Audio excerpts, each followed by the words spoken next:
Sud Radio, tous au jardin. Avec Valérie Chancel, bonjour. Bonjour Jean-Marie. Journaliste responsable des pages jardin du Chasseur Français, qui est en kiosque d'ailleurs pour ce mois de février avec un dossier sur la cerve Walipini. Est-ce que je l'ai bien prononcé? Oui, on en a déjà parlé. Oui. Aujourd'hui, vous nous expliquez ce qu'on peut faire dans le jardin en ce début du mois de février. Alors, on parlait de repos mental il y a quelques instants. Là, c'est parfait, le jardin pour se reposer mentalement. Et si on n'a pas envie d'aller dehors parce qu'il fait froid, on peut déjà faire un certain nombre de choses à l'intérieur. Alors, il y a beaucoup de taille à faire fin février. Alors déjà, on va se préparer un petit peu. On va passer en revue un petit peu ces outils, parce que bon, tout ce qui est lame de sécateur ou même fourche-bêche, etc., ça a besoin d'un petit peu d'entretien. Et si on l'a pas fait plus tôt en saison, c'est le moment de le faire.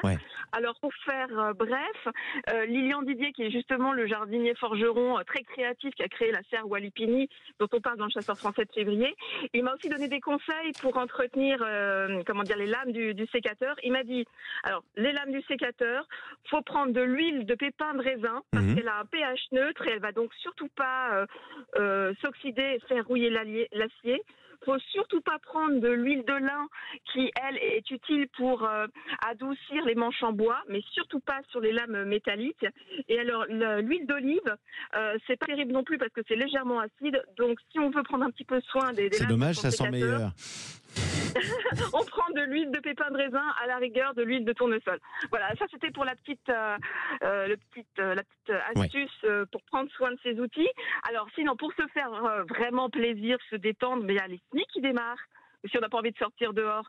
Dans une semaine, c'est vraiment le grand démarrage des semis de tomates et de piments. Donc, on fait de la place derrière la baie vitrée, parce qu'il faut, pour les tomates, il faut un maximum de lumière dès le départ, dès que la petite graine va germer, dès qu'elle va lever, et il faut 18 degrés.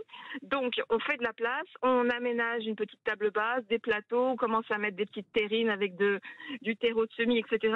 La petite astuce, c'est qu'on peut incliner un petit peu ces petits pots un petit peu plus vers la fenêtre pour qu'ils captent les rayons du soleil. On les surélève un petit peu.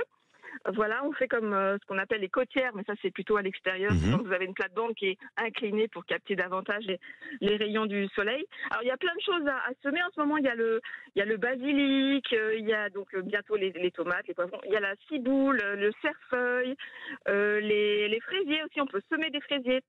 Voilà. Alors sinon, après pour l'extérieur, alors pour les courageux qui mettent leur polaire et qui vont dehors.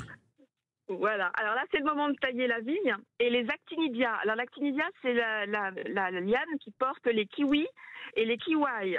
Donc c'est vraiment une super liane au jardin parce que c'est très productif et quand on voit le prix des kiwis, c'est vraiment un truc à planter. Et d'ailleurs, on peut les planter encore en ce moment parce qu'il y a les plantations qui se poursuivent. Tout ce qui est en conteneur, tout ce qui est à racines nues, on peut continuer à les planter. Alors évidemment, c'est un petit peu moins bien qu'à la Sainte-Catherine aux environs du 25 novembre parce que là, comme on plante plus tard, les végétaux auront moins le temps de développer des racines et donc de se montrer résistants à la sécheresse. Mais bon, là, début février, c'est encore bon. On peut y aller. Tout ce qui est fruitier, groseillier, cassissier, tout ça, on peut se faire plaisir et installer tout ça au jardin. Et au potager, alors il y a encore d'autres choses qu'on peut installer. C'est le bon moment pour installer tout ce qui est ail, oignon, échalote. D'accord. Donc ça, c'est pas pareil. C'est pas des cultures très compliquées. Donc on peut se faire plaisir sans se prendre la tête, j'ai envie de dire. Voilà. Sinon, si vous avez une petite serre et que vous avez un accès à la terre dans cette petite serre, pensez à l'arroser, pensez à nourrir la terre, parce que on s'occupe du potager à l'extérieur, mais on oublie des fois de s'occuper de la terre qui se trouve dans la serre. Et c'est dommage parce qu'en plus, elle est encore plus sèche à l'intérieur de la serre, évidemment. Dernier point, Valérie Chancel. Alors juste, pois, fèves, épinards, c'est le moment de semer. Et alors surtout, en vue de l'été, les moustiques tigres, il leur faut juste, pour les femelles, un volume d'eau équivalent à celui d'un dé à coudre. Un dé à coudre d'eau, ça suffit pour que les moustiques tigres puissent pondre et se reproduire. Donc on part à la chasse à toutes ces petites cavités dans les branches, etc. Donc au moment des lagages, on fait attention. S'il y a une petite cavité, soit on la comble avec du sable, soit on perfore avec sa perceuse par en dessous pour drainer. soit on coupe carrément la branche en prévoyant toujours un tire-sève, c'est-à-dire un petit rameau qui va repartir et qui va absorber toute l'énergie de l'arbre pour éviter les gourmands, ces pousses qui poussent dans tous les sens. C'est ça qui est important. Et qui déstructurent nos arbres. Et la chasse aux eaux stagnantes. Tous vos conseils à retrouver dans les pages du magazine Le Chasseur Français qui est présent dans vos kiosques en ce moment. Merci Valérie Chancel, journaliste et responsable des pages jardin du magazine.